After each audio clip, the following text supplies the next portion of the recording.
Hello বাচ্চারা, কেমন আছো তোমরা? সবাই ভালো আছো?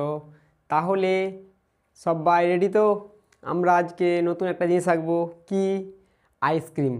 বাটি আইসক্রিম সবাই খেয়েছো আশা করি, তাই তো? তাহলে আমরা এবার আঁকি। তাহলে আঁকলে কি হবে? থেকে যাবে। আর আইসক্রিম তো গলে যায়, সেটা তো গলার জিনিসই, তাই তো? তাহলে খেলে যখন গলে যায় তাহলে কী করতে হবে? এঁকে রাখতে হবে। তাহলে আমরা আজকে ক্লাস শুরু করি। গোল বানাবো। বাটি বানানোর জন্য আরেকটা নিচে গোল বানাবো। এবার কি করবো? এখান দিয়ে একটা দাগ দিয়ে নেব।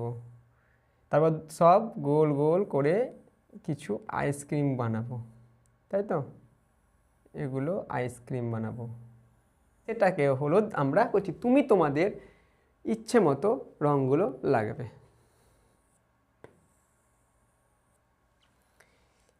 এবার আমাদের বাটি আইসক্রিম রেডি। তাহলে তোমরা এবার আঁকবে সুন্দর করে আর আমাকে পাঠিয়ে দেবে। যদি ভালো লেগে থাকে তাহলে লাইক, কমেন্ট এবং বন্ধুদের শেয়ার করবে। আর এই চ্যানেলের নতুন হয়ে থাকলে তোমরা সাবস্ক্রাইব করবে। বাই বাচ্চারা।